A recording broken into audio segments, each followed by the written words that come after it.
चलिए अब बात करेंगे दिल्ली की, जहां भारतीय जनता पार्टी के नए अध्यक्ष के लिए थोड़ा और इंतजार करना होगा। दरअसल आपसी सहमति के बाद ही राष्ट्रीय अध्यक्ष को चुना जाएगा और अब ऐसे में सहमति बनाने को लेकर कवायद लगातार जारी है। राष्ट्रीय अध्यक्ष के बाद ही प्रदेश अध्यक्षों को तय किया जाएगा। बता दें आपको, एमपी समेत 26 राज्यों में अभी प्रदेश अध्यक्ष के चुनाव हुए नहीं हैं। अभी तक 10 राज्यों में ही प्रदेश अध्यक्ष चुने जा चुके हैं, लेकिन बाकी राज्यों में बाकी है। वर्तमान राष्ट्रीय अध्यक्ष का कार्यकाल जून 2024 में ही खत्म हो चुका है। 2019 में जब केंद्रीय गृह मंत्री अमित शाह गृह मंत्री बने थे, तब जेपी नड्डा को कार्यकारी अध्यक्ष बनाया गया। 6 महीने बाद वो सर्वसम्मति से राष्ट्रीय अध्यक्ष चुने गए। नड्डा का कार्यकाल हालांकि जनवरी 2023 में खत्म होना था, लेकिन क्योंकि लोकसभा चुनाव थे तो उन्हें एक्सटेंशन दे दिया गया। 2024 तक, लोकसभा चुनाव तक उनके इस कार्यकाल को बढ़ाया गया है और अब नए राष्ट्रीय अध्यक्ष की तलाश की जा रही है। चेहरे जो आप देख रहे हैं वो हो सकते हैं स्मृति ईरानी या शिवराज सिंह चौहान, कई नाम हैं, लेकिन वो कौन होगा जिसके कंधों पर ये जिम्मेदारी होगी? तो कौन से वो नाम हैं, कौन से वो चेहरे हैं जिन्हें लगातार इस रेस में देखा जा रहा है? शिवराज सिंह चौहान केंद्रीय कृषि मंत्री, 6 बार लोकसभा चुनाव जीत चुके हैं, 4 बार एमपी के मुख्यमंत्री रह चुके हैं, 2005 में मध्य प्रदेश बीजेपी के अध्यक्ष भी रहे। और दूसरा नाम है वीडी शर्मा का, मध्य प्रदेश बीजेपी के वर्तमान प्रदेश अध्यक्ष हैं। और आप देखिए जिस तरह से लगातार हमने देखा कि एक शुभंकर कार्यकाल उनका रहा है मध्य प्रदेश के लिए। और इसके अलावा कई नाम हैं इस लिस्ट में।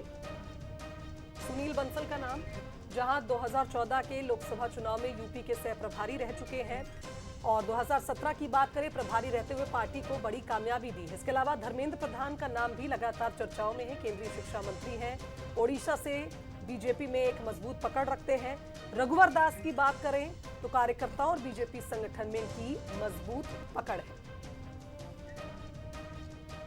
एग्जीक्यूटिव एडिटर मनोज सैनी जी हमारे साथ इस वक्त फोन लाइन पर जुड़ गए हैं। मनोज जी, वैसे तो अगर बीजेपी की बात की जाए तो 18 प्रदेशों के चुनाव संपन्न होने के बाद राष्ट्रीय अध्यक्ष का चुनाव होता है, लेकिन ऐसी कोई बाध्यता है नहीं और अभी 10 राज्यों में प्रदेश अध्यक्ष के चुनाव हुए हैं। अब आखिर पेंच फंस का रहा है, कहां देरी हो रही है? देखिए, भारतीय जनता पार्टी ये चाहती है कि अगला जो भी राष्ट्रीय अध्यक्ष बने वो 2029 का लोकसभा का चुनाव भी कराए। तो देरी की वजह यही है, लेकिन उसके लिए क्या जरूरत है? उसके लिए जरूरत होगी सर्वसम्मति के साथ चुना जाए।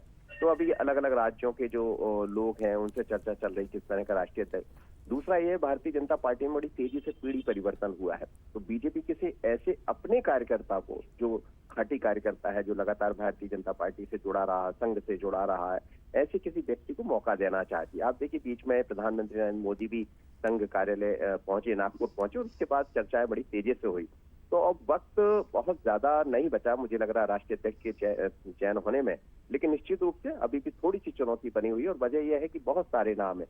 जिन नामों का आप जिक्र कर रहे थे उनमें से 2 नाम बड़े महत्वपूर्ण हैं। मनोहर लाल खट्टर, जो नाम शायद सूची में दिखाई नहीं दे रहा है, और दूसरे हैं भूपेंद्र यादव, जो लगातार पार्टी को बड़ी महत्वपूर्ण जिम्मेदारी, चाहे मध्य प्रदेश की चुनाव की रहे हो प्रभारी रहे हो या महाराष्ट्र के प्रभारी रहे हो, उनके नाम को भी आप अलग नहीं कर सकते। कई नाम है, लेकिन कई बार हम देखते हैं जया कि भारतीय जनता पार्टी चौंकाती है। जिन नामों का हम चर्चा कर रहे हैं हो सकता है वो ना हो, लेकिन बीजेपी में किसी कुछ नामों पर चर्चा चल रही है जिन नामों का हम जिक्र कर रहे हैं, पर इससे इतर हटके भी कोई नाम आ जाए, थोड़ा और इंतजार करना होगा। बीजेपी किसी जल्दबाजी में नहीं है, वो ये चाहती कोई भी राष्ट्रीय अध्यक्ष बने वो सर्वसम्मति के साथ हो और 2029 की लोकसभा में जोरदार तरीके से काम करे और भारतीय जनता पार्टी को 2029 के इलेक्शन को भी ध्यान में रखा जा रहा है और हो सकता है कि दक्षिण के राज्यों में जो चुनाव होना है उसे भी देखते हुए बीजेपी राष्ट्रीय अध्यक्ष का चेहरा ऐसा ही चुने, क्योंकि कुछ दक्षिण से जुड़े हुए चेहरे भी स्क्रीन पर इस वक्त दिखाए जा रहे हैं। मनोज जी, फिलहाल बहुत धन्यवाद आपका तमाम जानकारी साझा करने के लिए।